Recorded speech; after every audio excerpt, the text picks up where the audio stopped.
Hi, I'm Tessa. I've always been the kind to keep my head down and work hard. It's paid off. I landed a job at a major trading company right out of college and clawed my way up from there.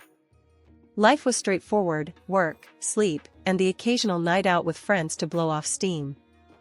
That routine changed the night I met Lucas. It was at one of those rare outings with friends, a loud party downtown where the music pounds in your chest and you have to shout to be heard. Lucas was different, more reserved, hanging back from the crowd, nursing a beer. He had that look, you know? Like he had a story to tell, but preferred to keep it to himself. We got to talking, or rather, shouting over the noise. Turns out, we both shared a distaste for these kinds of loud parties, which was kind of funny, considering where we were. Lucas was easy to talk to. He had this straightforward way about him that I appreciated right off the bat. Not really my scene, to be honest. He yelled over the music, a small smile playing on his lips. "Then why are you here?" I asked, genuinely curious. "Trying to keep my cousin happy. She dragged me out tonight," he admitted, rolling his eyes slightly. "Sounds like a good brother," I replied, nodding in approval. We ditched the party early, opting for a quieter bar down the street where we could actually hear each other. That night we talked about everything, from our jobs to our taste in movies. Lucas mentioned his previous marriage almost in passing. "It didn't work out. She wasn't faithful," he said simply, his voice flat. "But that's the past." His honesty caught me off guard, but it also made me respect him more. We started seeing each other regularly after that night.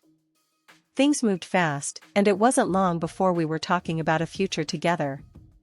After Lucas and I decided to make things official, he was eager to introduce me to his mother, Susan. We planned a Sunday brunch at her place, and I remember feeling a mix of excitement and nerves. I wanted to make a good impression. As we pulled up to her tidy, two-story house, Lucas turned to me with a reassuring smile. "Don't worry, it'll be fine. Just be yourself," he said, squeezing my hand. The moment we stepped inside, I was hit with the smell of bacon and eggs. The house was spotless, every item in its rightful place, which told me she probably spent the better part of the morning cleaning and preparing for this. "Lucas, my boy." Susan's voice rang out from the kitchen, followed by her appearance in the doorway. She wiped her hands on her apron as she approached us. Her gaze landed on me, and it felt like she was trying to x-ray my soul. "And you must be Tessa. Heard a lot about you." "Nice to finally meet you, Mrs. Thompson," I said, extending my hand. She shook it, her grip surprisingly firm. "Call me Susan." Mrs. Thompson was my mother-in-law, and I couldn't stand her. Her blunt statement threw me off, but I laughed it off. "All right, Susan it is." We sat down at the dining table, which was meticulously set with fine china and crystal glasses, an indication of how important this meeting was to her. Susan served us, then took the seat across from me, her eyes never straying far. "So, Tessa," she started, cutting straight to the chase. "Lucas tells me you're quite the career woman." "Trading, is it? Sounds like a man's world." I wasn't sure if it was a compliment or a jab. "Yes, it's trading, and it's for anyone who's good at it," I replied, keeping my tone light. Lucas chimed in, perhaps sensing the tension. "Tessa's one of the top traders at her firm. She's really good at what she does." "That so?" Susan's voice carried a note of skepticism. "I hope you know, Lucas needs someone who's present, not stuck at the office all hours." I felt my cheeks warm up, but I kept my cool. I manage my time well. Lucas and I have plenty of quality time together. Susan hummed, poking at her food. "We'll see." I remember Lucas's ex was always busy too, until she was busy with someone else. Lucas's fork clattered against his plate. "Mom, that's enough." "Oh, relax. I'm just making conversation," Susan said, waving a dismissive hand. She then turned her attention back to me. "Tell me, Tessa, do you cook? Or should my son expect takeout every night?" "I love to cook," I said, forcing a smile. Lucas can vouch for my lasagna. Lucas nodded vigorously. It's true. She makes a mean lasagna. Well, isn't that something? Susan's tone softened a fraction. Maybe you'll have to make it for me one of these days. The rest of the meal passed with small talk about the weather and Susan's garden, which she seemed more passionate about. Every now and then, she'd throw in a pointed question or comment, testing my responses. It was like a verbal sparring match, and I was determined not to let my guard down. As we were leaving, Susan pulled me aside. Her voice was low, almost a whisper, but her words cut through the air. Listen, Tessa. My son's happiness is everything to me. I'll do whatever it takes to protect him. Remember that. I met her gaze, my voice steady. I have no intention of hurting Lucas. You have nothing to worry about. Susan studied me for a long moment, then nodded slowly. We'll see, won't we? After the brunch with Susan, I thought maybe things would settle down, but I was way off. Lucas's work required him to travel a lot, which meant I was home alone often. Susan saw this as her chance to really crank up her watch over me. It started with unexpected visits. The first time it happened, I was working from my home office when I heard the doorbell. I opened the door to find Susan standing there, her face set in a stern expression that didn't promise anything good. Tessa, just in the neighborhood, she said, brushing past me into the house as if it was her own. Thought I'd drop by.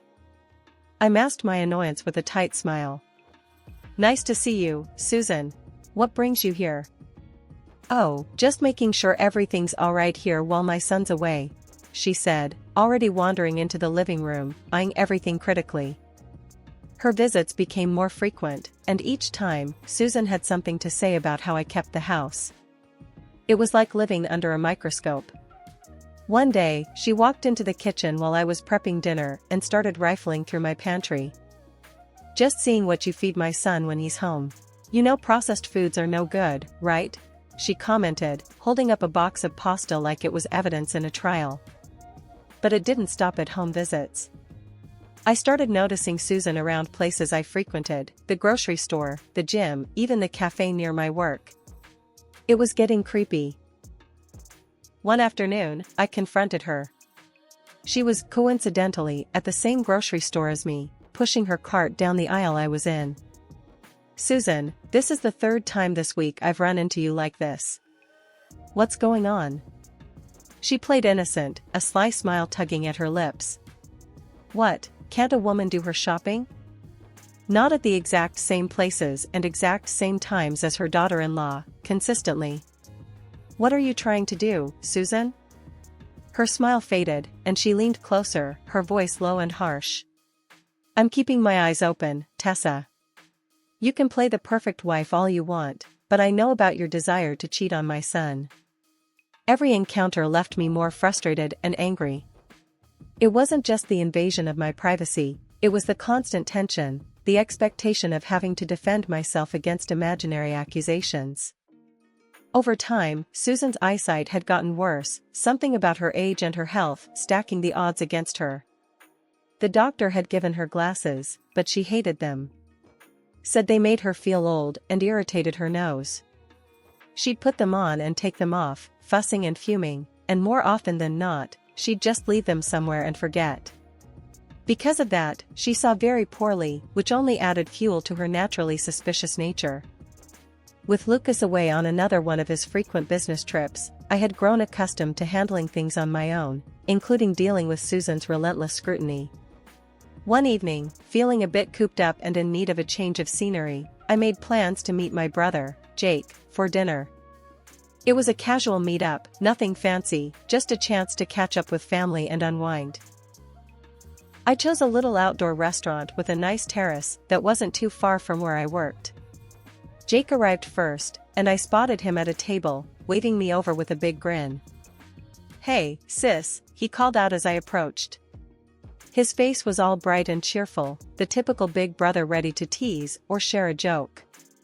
Hey, Jake. It's been too long, I said, giving him a quick hug before sitting down across from him. We ordered some food and drinks, and the conversation flowed easily, as it always did with Jake. We talked about work, family, and some of the latest movies we'd both seen. It was nice, relaxing, and exactly what I needed. As the evening wore on, we wrapped things up. Outside the restaurant, we stood up to say goodbye. I gave Jake a friendly hug, just a normal sister-brother moment. When I got home later that night, the house was dark and quiet. But as I turned on the light in the living room, I nearly jumped out of my skin.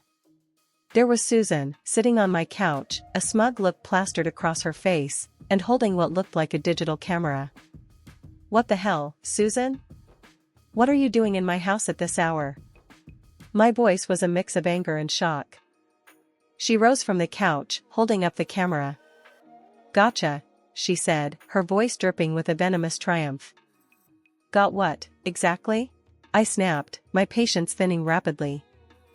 "This." She thrust the camera in my face, showing a photo of Jake and me hugging. "Caught you red-handed with your lover." I rolled my eyes, tossing my keys on the table. "I was with my brother, Jake. We had dinner. That's it." Susan snorted, a harsh, mocking sound that made my hands clench into fists at my sides. "Sure, your brother. I know what I saw." "Oh, really? And what did you see with those failing eyes of yours?" I snapped back, my patience at its breaking point. Her face flushed with anger, and she fumbled with the camera, finally shoving it in my direction. "See for yourself." I took the camera, half expecting some blurry photo taken from a distance, but there it was, a clear shot of Jake and me, mid-hug, smiling. Just a brother and sister enjoying a nice evening out. I couldn't help but laugh, which only seemed to infuriate her more. "What's so funny?" she demanded, her voice rising. "Here, look." I handed the camera back to her. "Put on your glasses, Susan. It's just me and Jake." For a moment, she hesitated, then, muttering under her breath, she dug in her purse and pulled out her glasses. Slipping them on, she looked at the photo again. I watched her face change as she finally saw what was really there. "Now, I think it's time you left," I said firmly, my own resolve hardening. Susan looked like she wanted to argue more, but then she just nodded stiffly and headed for the door. "This isn't over," she muttered as she left. The few weeks Lucas was home felt like a dream. We were inseparable, catching up on lost time, and for a brief period, I could almost forget about the constant cloud of tension that was his mother, Susan. But like all good things, it came to an end too quickly.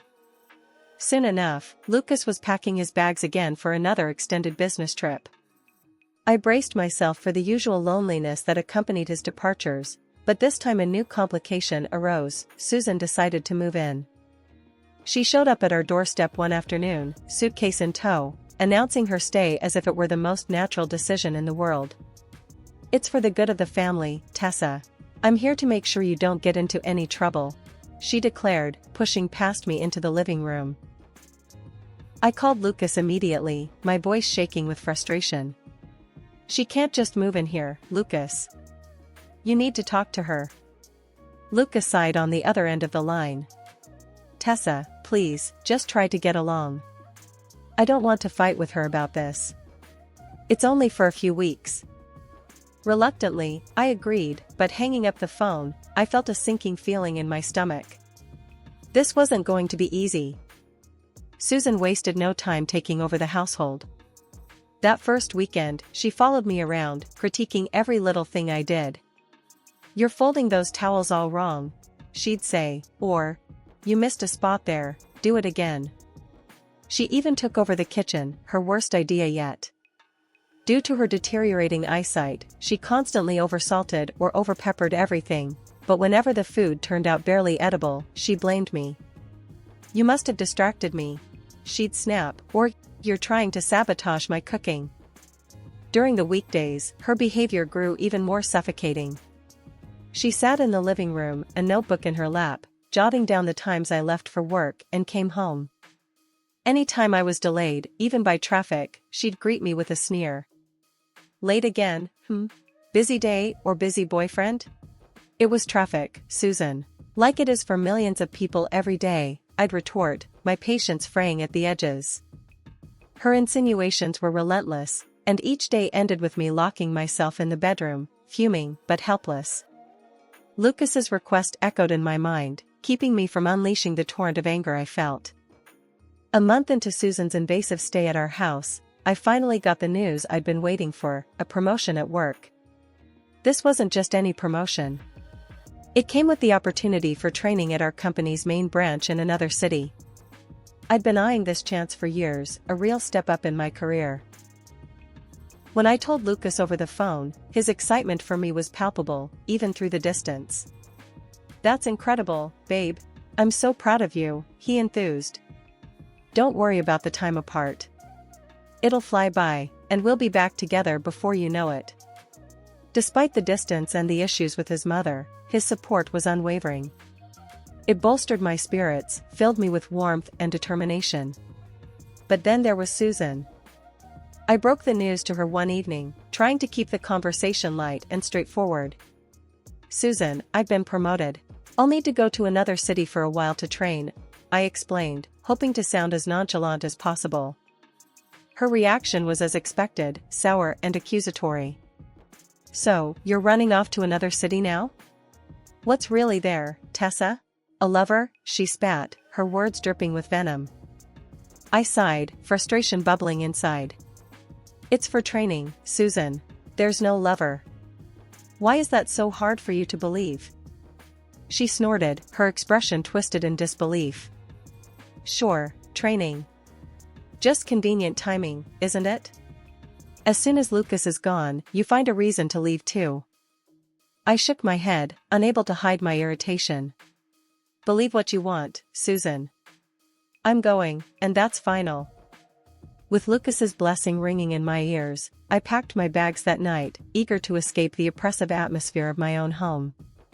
Susan's persistent mistrust and conspiracy theories had drained me, and the idea of a few weeks away felt like a breath of fresh air. Once I settled into my temporary apartment in the new city, the sense of freedom was palpable. No Susan lurking around every corner, no insinuations or bitter comments at every turn. I was doing well in training, making new connections, and actually enjoying my evenings in peace. I found myself thinking, more than once, how pleasant life was without Susan watching my every move. But then, one ordinary afternoon as I returned from a session, my phone pinged with a new voice message from Susan. The content of that message turned my newfound peace upside down. "Tessa, I hope you're enjoying your time with your lovers, because you won't have a home to come back to. I've taken care of everything. The house is sold. Stay where you are, for all I care." Her voice, cold and triumphant, sent chills down my spine. I replayed the message, my mind racing. It couldn't be true. Lucas hadn't mentioned anything, and he owned the house, nothing could be done without his signature. Yet, the malicious glee in Susan's voice couldn't be ignored. What had she done? I called Lucas immediately, panic edging my voice, but the call went straight to voicemail. With him still on his business trip and likely in meetings or on a flight, I felt helpless, stuck in another city, the seeds of doubt Susan had planted now sprouting relentless anxiety. As the days passed with no return call from Lucas, my mind conjured up all sorts of disastrous scenarios. Had Susan forged his signature? Was it even legally possible to sell the house like that? The questions tormented me, gnawing at my focus and sleep. Despite the turmoil, I forced myself to continue with the training. I had worked too hard to let Susan's potentially empty threats derail my progress here. By the end of the training program, I was mentally exhausted, not just from the courses, but from the emotional roller coaster Susan had sent me on. I walked into the house, my mind still reeling from the chaos of the past few weeks. There, in the middle of the living room, stood Susan, squinting at me as if she couldn't quite make out who I was. She wasn't wearing her glasses again, which explained the unsure look on her face. But as I got closer, her expression shifted to one of smug triumph. "Welcome back, Tessa," she said, her voice dripping with a venomous cheerfulness. "I have some news for you." I dropped my bag by the door, bracing myself. "What now, Susan?" She thrust a stack of papers at me. Here, read this. It's all settled. The house has been sold. You don't belong here anymore, or in this family for that matter. Her words were cold, calculated. Her claim was so outrageous that for a moment, I was too shocked to speak. What are you talking about? Lucas would never agree to sell our house without discussing it with me first. Oh, but he did. And he's tired, Tessa. Tired of your endless affairs, she added, a harsh edge to her voice. I snatched the papers from her hands, my heart pounding as I flipped through them. My eyes scanned the document quickly at first, then more carefully as something caught my attention. A laugh escaped my lips, not from amusement but from sheer disbelief. Susan looked at me, puzzled and clearly irritated. What's so funny? Here, I said, pushing the papers back into her hands. Put on your glasses and read it aloud. Read what you've signed. Reluctantly, she fumbled for her glasses, put them on, and started reading. This agreement, made and entered into this day by and between.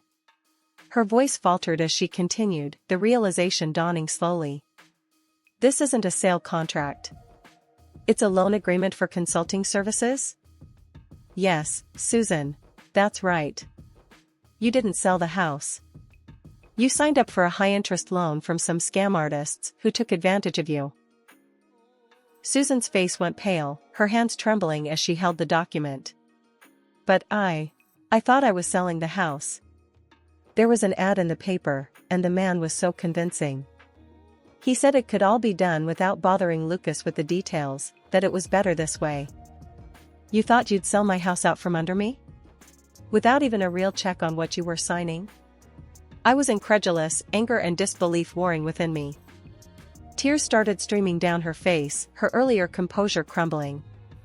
I just wanted to protect my son from you and your infidelities. I didn't mean for this to happen.